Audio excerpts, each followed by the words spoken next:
Options training course. So coming to you live today. But the question is, will you financially recover from COVID? And so the reason why we wanted to ask you this question is because I was reading an article in Market Watch, and they were talking about around 50 million Americans are relying on loans or credit cards to finance their immediate expenses. And that does not include cars or homes. And they also said, based on the US Census Bureau's weekly household pulse survey, that around 20 million Americans are dependent upon family or friends for money. And so the question is that we want to ask is that with so many people, what's going on, Miss Lady L? I'm glad you can hear me. With so many people being affected, right, because of COVID, will they be able to recover from this? And so what we're looking at is that a lot of people were already in a very, very dire economic strait as a result of COVID. And so then what happened is COVID kind of pushed them farther down the economic ladder. And then what they're trying to figure out is how to manage themselves during this particular type of time of economic instability. But then how do they come out of that? And it's my argument is that, unfortunately, for a lot of people, and I don't like to generate a lot of scare content, but I really think, unfortunately, for a lot of people that are going to be affected by COVID that were very economically vulnerable before COVID, they're never going to recover from it economically, right? So I believe that a lot of people that already had a lot of economic issues before they came into the situation of COVID starting to contract a lot of their income, right? They're not going to be able to figure out how to get out of the scenario. And it's going to be very, very unfortunate because what's going to happen is that their upward mobility story for their family essentially is going to stop with them. And then what's going to happen is maybe the next generation of their children are going to have to try to figure out how to continue to become upwardly mobile.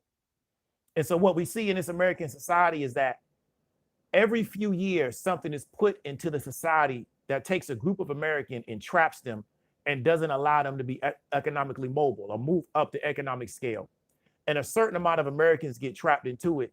And then what it does is essentially plateaus their family's trajectory or pushes their family a lot farther down the economic ladder. And many of them never figure out how they're going to recover from it.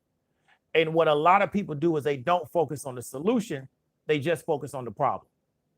So what I want you to understand is that whether you believe COVID is real or not, because the problem is that when COVID started, when the media and our lawmakers started talking about how we're going to have to deal with this issue of COVID-19, we had a lot of people on the internet that decided that, you know what, I'm going to build my particular audience, or I'm going to create contrary or contrarian content to COVID, right? That's cool. The problem is that that's not a solution to what is going to happen. So let me give an example of what I'm telling you. When 9/11 happened, the lawmakers and the society and the people that are in positions of power, they used 9/11 as a justification to implement certain changes in society. It didn't matter whether you believe that 9/11 was real or not, whether you believe that it was a plot by the government, whether you believe it was a plot by the Saudi Arabians, whether it was a plot by Israelis, it didn't matter. How they changed society as a result of 9/11 was the only thing that could not be argued. So you currently can't just show up at an airport and do certain things that you were able to do before 9/11 as a result of the policies that have been implemented at 9/11. So let me give an example. It used to be you can go to the airport and just sit in your car in front of the airport, right? So it used to be that you could have to pick somebody up at the airport and you could sit in front of your car at the airport and just wait for them to come pick up. Can't do that anymore. A police officer would tell you, you got to stay moving. It used to be that you could go inside the airport and in certain parts of the airport just hang out, right? You can't do that anymore. Somebody will tell you, you got to either be moving or you got to, you can't just hang out here. A much deeper story, the shoe bombers, right? The people that try to put the bombs in their shoes and come from Heathrow to the United States, right? I went to Heathrow. I flew into Heathrow around 2014, 2015. I didn't know how militarized Heathrow had gotten until I got ready to leave. When I got ready to leave Heathrow to get on the plane leaving Heathrow, when I got ready to check my bags, a woman stopped me. She worked for Heathrow, and she looked me directly in my face and she asked me, "Why did you come to England? How long were you in England? Did anybody put anything inside your bag? Did anybody ask you to put anything inside your bag?" And they directly ask you those questions. They look at your passport, they investigate your passport. They do all of these things because they are responding to a scenario, right, that they believe to be real, in which a group of terrorists tried to put bombs, either that was a shoe bomber or that was the liquid bombs that came out of Heathrow. So Heathrow, as a result, you can be inside of Heathrow and you will see members of the military that are not, they're not transporting. They've been assigned to Heathrow as a location, and they're walking around with rifles, right? So the result of 9/11 and the result of terrorist activity is real, whether you believe the terrorist activity has been planned by somebody else, whatever conspiracy theory that you want to bring up, it doesn't matter. The byproduct of the results of that is real. The same thing with COVID-19. We're talking about this COVID-19 scenario. How COVID-19 is going to affect people economically is going to be real. Whether you believe COVID was fake or not, whether you believe that the hospitals being full or the ERs being full, being some type of political plot cooked up by some left wing or right wing, whatever you want to believe about that, that's cool. The byproduct of this is going to be that a lot of people are going to be affected economically. So if you are a waitress at a business and your money was made because the restaurant was open, and then the restaurant now has to close down the lobby because they only can do takeout because of COVID, COVID is real because it's taking money out of your pocket. So entertaining somebody telling you that this COVID isn't real, yada, yada, yada, doesn't matter, right? Because COVID is real because it took money out of your pocket. So what we're going to see as a result of COVID is we're going to see a massive push into automation, right? So they're going to use COVID as a justification now to really push this automated world that they want to push and to really accelerate that, right? Because what they can say now is that it's really not safe, and it's a lot more effective, and it's a lot more efficient to have a machine or a computer to do certain tasks than a person, and then I don't have to worry about them catching a communicable disease. So I was looking at, if you could look at the meat packing plants, where, you know, the people sit there and they process meat, whether it's turkey, chicken, beef, whatever, pork. Well, a lot of that work is people working on top of each other, very close quarters, right? Well, when they had the situation with COVID-19, what some of those particular institutions or particular businesses had to do was bring in machines that could do some of that work. Well, you know what? Those machines are never going to leave. So now that they brought the machines in, the people that were doing those jobs are never going to be able to get back into that particular position. Why? Because the machines work 24 hours a day. They don't get sick. They're never going to unionize, right? They're not going to have days in which they're not going to be working at a certain level of efficiency because they're having a bad day. They got an argument with their wife or their husband or whatever. That's not going to happen because it's a machine. So we just figure out how to run this machine and then we keep it pushing. So what I want you to really understand is that a lot of people that are going to be negatively affected by COVID, right? They have to figure out a way to get themselves back economically. And the stimulus plans of the $1,500 and the $1,400 is really not going to be effective, right? Because that's not a long-term solution. So then the question you want to start asking yourself is that, how do I deal with the vulnerable, how vulnerable I am in this economy? Because one thing we got to understand about this system, look at this system without it being, well, careless whisper, who's going to clean the machines? But the question is this: if you're cleaning the machines, is that equivalent to what you were making before, right? So is that job equivalent to what you were making before? And do they need as many staff to clean the machines? So what I would look for is who's going to do tech repair on the machines as opposed to who's going to clean it. Because if I'm looking to move into a new job position, what I want to do is at best move laterally, if not move up, as opposed to move down, right? And then we're also looking at is that they've done a lot of cleaning through robotics. So you go to the largest retailer in the world right now, they used to have a person that had to clean the floors. They got a robot now that they can program to clean the floors. They don't even need a person anymore. So that job has been replaced by a robot, and you're going to see more and more of that as life goes on, right? So what the society does is it says, how can we use an event to push in the change that we want to push in? And we have to be able to look at this economy from a very critical and pragmatic standpoint and not get caught up in a lot of rhetoric that if we have a critical and pragmatic perspective of the economy, it means we're against the economy. You got a lot of people that really don't even understand the economic system that they live in. So they say things like, you know, I'm for free markets, I'm for things of that nature, without understanding that there are no free markets, right?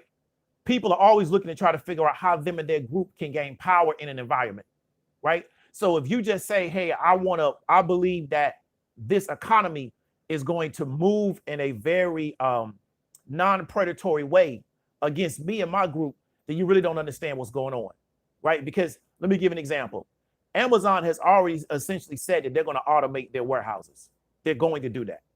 So it doesn't matter if you unionize at this point, because unionizing at Amazon is only going to push the robots in a lot faster, because Amazon has already said everything that they're doing with humans inside their warehouses is a goal for them to collect enough data so they can understand the workflow for their robots. So they're using humans to collect enough data to understand the workflow that they're going to have to use for their robots, right? So you got to understand is that there is no free market. It's groups of people trying to figure out how them and their group can get an advantage in the market. And you got to start looking at it that way. If you are depending upon the benevolence of a group of people in power to do the best for your group, you're going to end up on the short end of the stick, because that's not how this world works. And that's not how this world has ever worked. And unfortunately, that's not how this world is ever going to work. Okay. So if you just sit back and say, well, you know what? I got a job right now and it's a good scenario, and I'm going to allow myself to become complacent, and I'm going to allow myself to become mediocre at my job because I don't really want to do the extra work to really become better or upskill myself or improve myself. When you get these kind of changes in the economy, it's going to be detrimental to you. Just like 9/11. I remember, well, if you wanted to travel, you had to deal with a travel agent. 9/11 brought in the online ticket vendors, right? There used to be travel agents making really good money, had their own offices, the whole 9 yards. They had relationships with these particular airlines. They could get you tickets for a really, really good price because of their relationships. The online ticket vendors got those people out of here. Do you still have a few travel agents? A few, but not like you used to have before. Travel agencies used to be a legitimate profession that you could be in at one time, especially down here in the South, which is a big, big vacation area. Okay.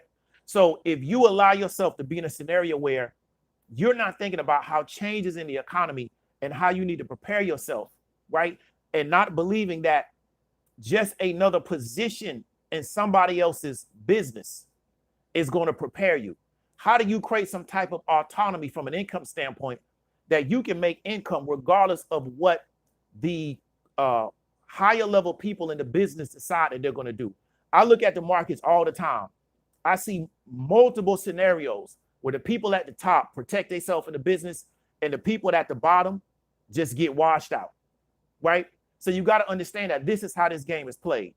So going into a scenario thinking where this is going to be a safe place and I can essentially fall asleep at the wheel for the next 20, 25 years until I retire because I got a great scenario going on, that works until it doesn't work anymore.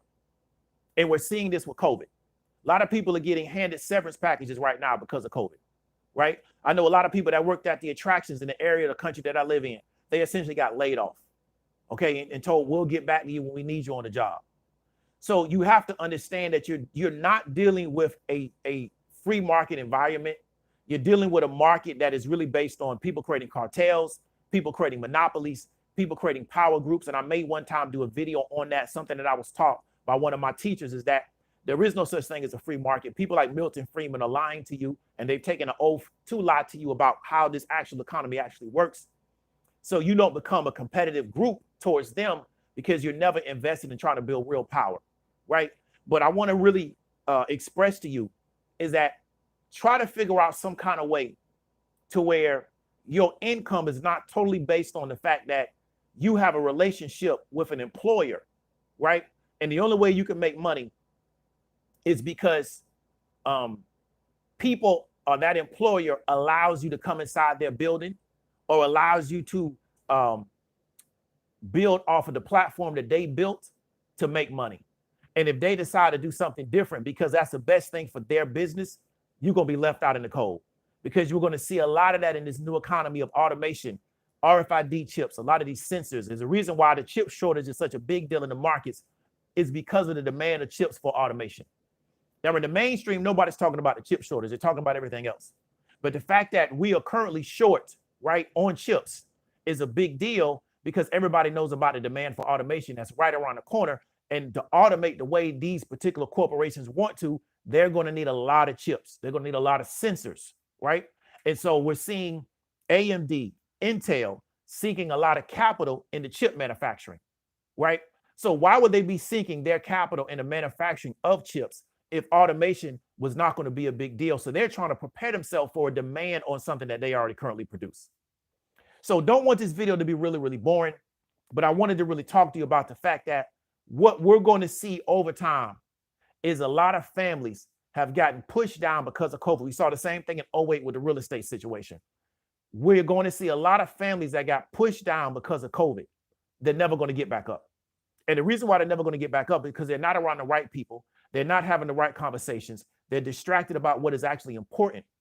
And they're allowing themselves to become complacent, right? You can't let $1,500, $1,200, $2,000 be enough for you to stop trying to figure out, how can I advance myself in this particular economy? That's not enough money.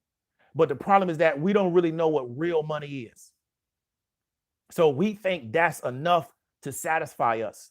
I was telling somebody today on a blog, and they said, well, Volkswagen has to be bullish this company because Volkswagen gave this country $100 million. I said, dude, to Volkswagen, $100 million is not what it means to you, right? So to Volkswagen, losing $100 million on an investment just means it's a Thursday. To you, $100 million that they sunk inside a company means that they have to have a 100% ultimate belief in this company. It doesn't mean that for Volkswagen. Why? Because their idea of what money and capital is totally, totally different than the average working person. And so because we don't really know what money is, right? And we don't know what economic success is, we think that a certain amount of money is supposed to be enough to make us complacent and enough to make us satisfied. When in reality, that's really not a lot of money in America, right? In America, that's really not a lot of money. But because we don't really know what money is, we get caught up on thinking that's enough money. So don't want to ramble, don't want to talk too long, but I really want you to start asking yourself, how are you going to prepare for this new economy? And if you've been affected by COVID from an income standpoint, what are you going to do, right, to make sure that your family doesn't plateau or get pushed down from a trajectory standpoint? That it's going to be very difficult if you ever come out of it, because you're not doing the things, or you're not having the right conversations, you're not connected to the right people that can show you how to build the skills that's going to allow you, right, to be successful in this new economy. So hope you got value from it. Glad you can hear me trying to try this new thing out with the headphones.